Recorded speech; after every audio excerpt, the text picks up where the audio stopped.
Hi everybody, it's Don and I hope you're having a fantastic day. Well, some people on the Norwegian Bliss that's traveling right now to the UK on a transatlantic voyage have just been notified that they're going to have to do an in-person immigration inspection on the ship before getting there. Not a very usual occurrence on these type of sailings. But many people are asking, well, why this sailing? Why now? And I'm going to tell you, and I bet you some people are going to get caught.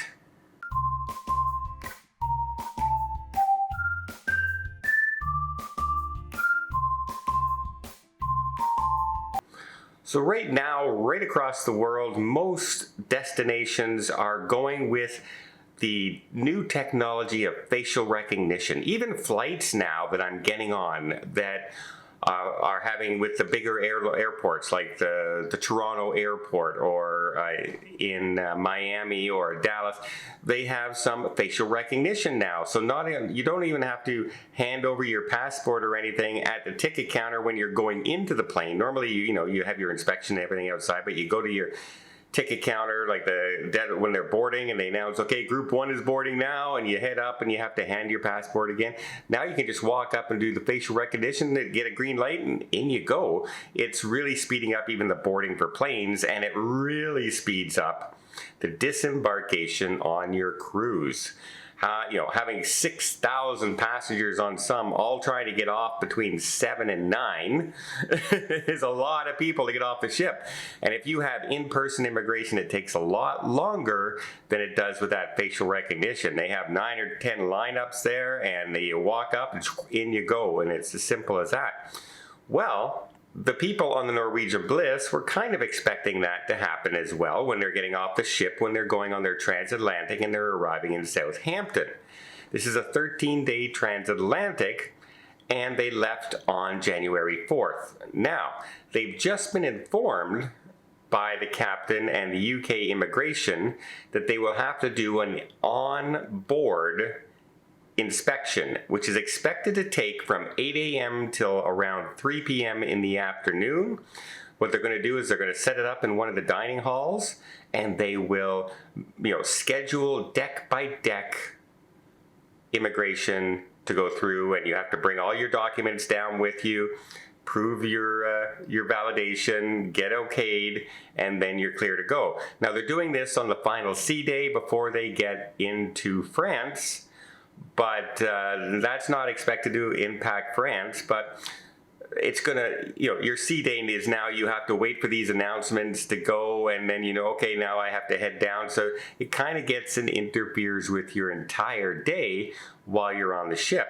Now this kind of thing normally happens on a ship when it's heading to a port for the very first time.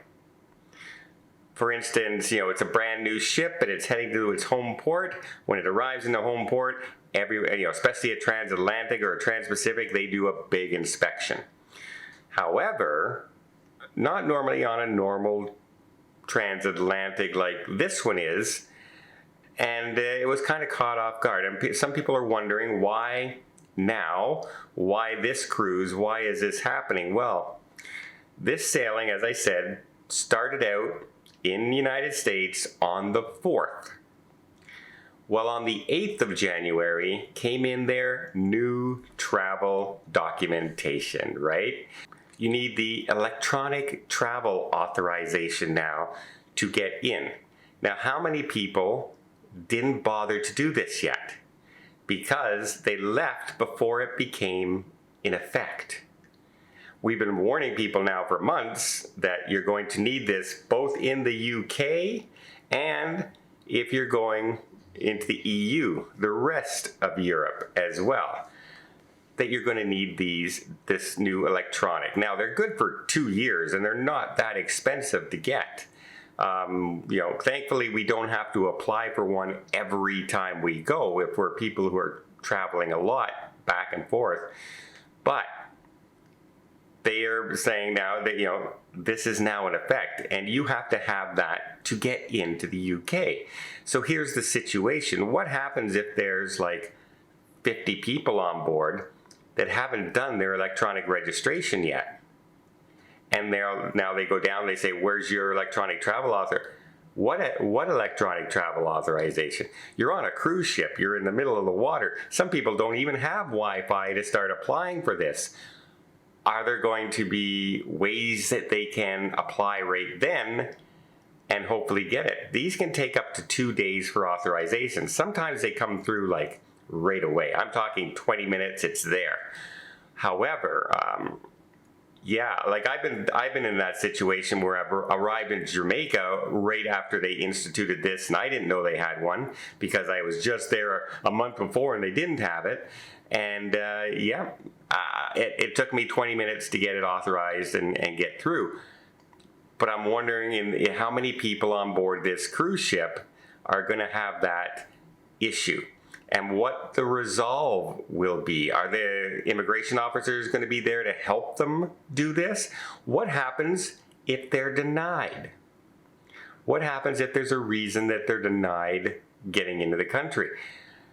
Normally when that happens, in a lot of situations, you can say, okay, that passenger we're making sure does not leave the ship, but it's a transatlantic. Everybody's leaving the ship. What do they do with that passenger? Or sometimes they disallow the whole ship. If there's a few people who are not authorized to go in, they don't authorize the ship to disembark passengers. Now in this situation, because it's the brand new electronic travel authorization that just started in January, literally 7 days ago, I don't think that they will do something that extreme.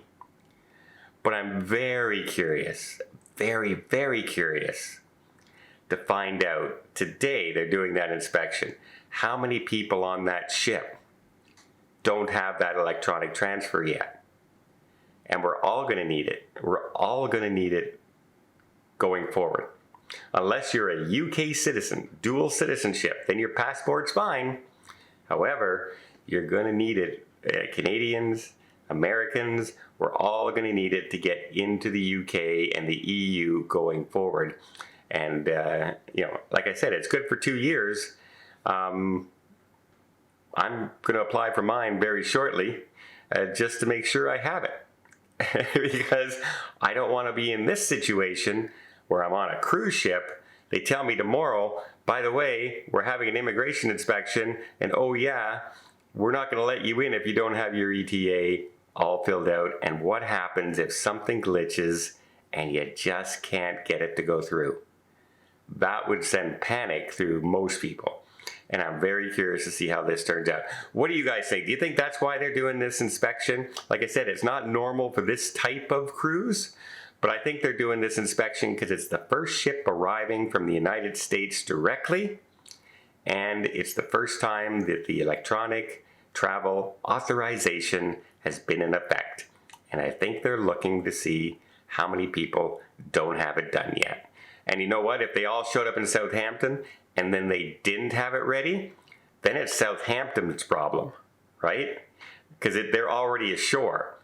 Where now, if they catch it, it's Norwegian's problem. So we'll have to see what happens. Let me know if you think that's the reason. And in the meantime, I hope you appreciate this video. If you did, please give it a thumbs up. Let's see more tips, more tricks, more travel vlogs from around the world. Hit that subscribe button. Until next time, have yourself a safe and a great vacation.